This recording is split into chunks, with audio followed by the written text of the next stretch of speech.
so windy outside. I just got gas. Outside the car.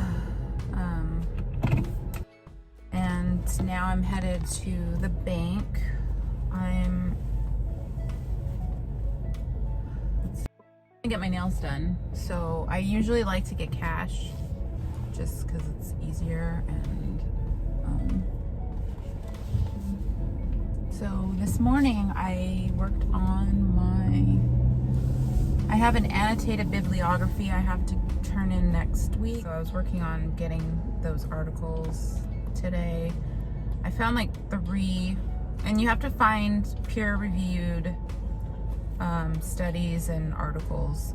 So, and I really don't even know where I'm going with this because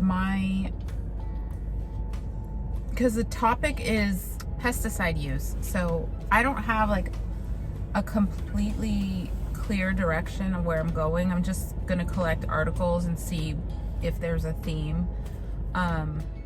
Since my name was picked later, I didn't get to choose something, and I hadn't thought of another topic, and so at that point I was just like, okay, I'm just gonna go with what's left. So pesticide use seemed simple enough.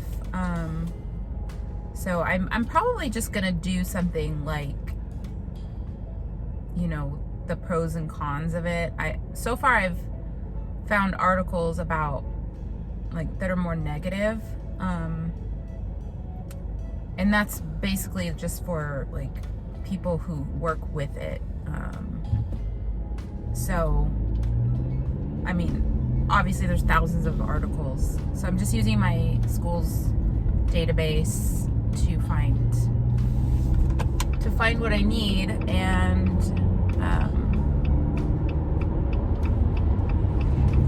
so I have a long way to go, but I already made my nail appointment for today a few days ago, so now I'm just taking a break. I got up, I did an hour of yoga. It was amazing. I loved it. It was this new channel. Well, it's not a new channel, it's a new to me channel.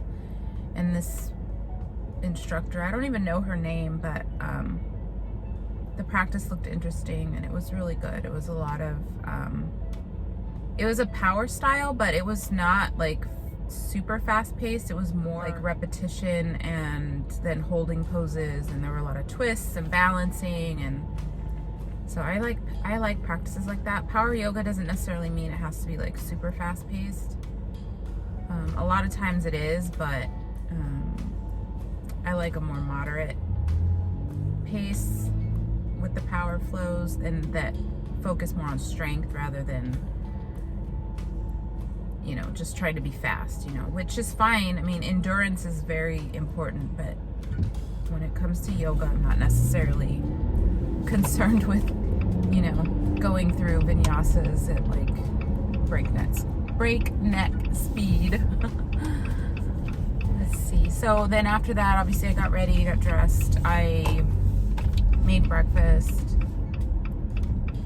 all the stuff, you know, that you do. I have, like I said, I have the annotated bibliography I want to work on today, and then I also need to work on my reflection paper because that is due this weekend. That's for sociology. Cash. I'm a little bit ahead of schedule. It's like 11:15 and my appointment's at 11:30, so I'm having my nails taken off. These are basically, my nails have grown in under here, and so it's just basically an overlay of acrylic on top of my own nails. So I'm just gonna have them taken off and get a new set and have them shortened a little bit. These are getting a little bit too long. When they get too long, I have a tendency to jam them and then they crack, and it's just not a good situation. So I have to try to make sure I keep them relatively short. And I have long nail beds, so my nails typically look a lot longer than they are. So anyway, what I was talking about, my language of hip hop class last night, we watched a documentary. It was called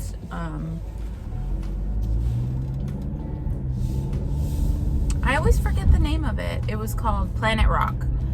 And it was basically crack and hip hop and I'll put the full title of the documentary on the screen here because clearly I cannot remember. So it was all about like the crack epidemic that began in the 80s, and then of course that was when hip hop really started to come up, and especially in the areas where there was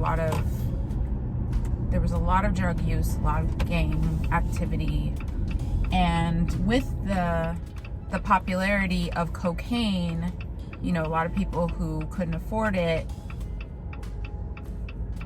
you know, one guy created a way to make it in rock form, which was sold for a cheaper price, which got people excited, and that's how they smoked it, and it was a disaster. But in any case, I highly recommend you watch it. It's on YouTube. You can see it. It's about an hour and a half. I still have about 30 minutes left of it to watch because we didn't get to watch the whole thing in class because the professor stopped a few times to kind of talk about certain things, and then we had a little bit left, so she just asked us to watch the rest of it before our next class, which is tomorrow.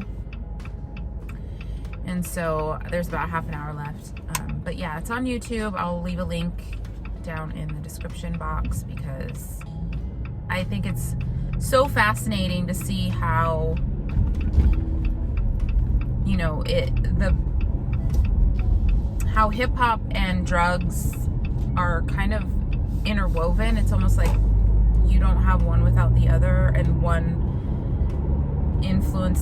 they influenced each other in a way, because a lot of drug dealers became rappers and a lot of rappers rapped about drug use, and just of course the way that the media in the documentary, it shows like how the media kind of spun the story about crack and about how it was pinned on you know, just like people of color, and even though a lot of white people were also hooked and destroying their lives by using it. So yeah, it's just a really interesting documentary, and they have Snoop Dogg and Be Real from Cypress Hills talking. They have some guys from Wu-Tang, and a bunch of people who were addicts, and the guy who actually created crack, Rick Ross, I think that's his name. But yeah, so it's very interesting.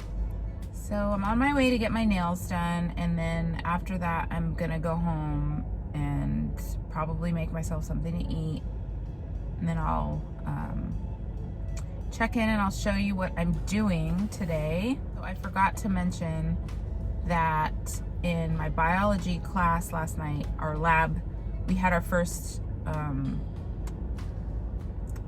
exam. I don't think I did very well. I was prepared, but at the same time, apparently I wasn't. And there were things on the test that I didn't realize were going to be on there. I ended up asking her what was going to be on the lab exam, which is next week. Just to make sure that I'm looking at my labs and studying what's on there. And, you know, so she gave us, because it was my group, we were like one of the last few people left in the classroom, and we had asked her what can we expect from the lab exam. So she gave us a couple of topics we're probably most likely going to see on the exam. So thankfully it's not actually doing a lab. It'll be more of like she'll describe the setup and what's involved, and then we have to explain, maybe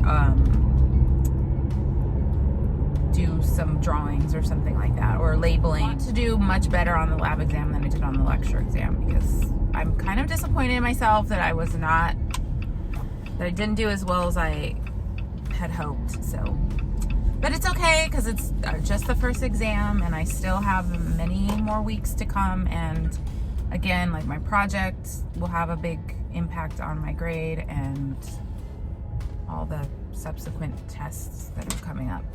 So I'm not like worried at this point, because my grade is still good, and as long as I don't fail the test, I think I'll be fine. All right, so I'm here at my nail place, and so I will check in with you later.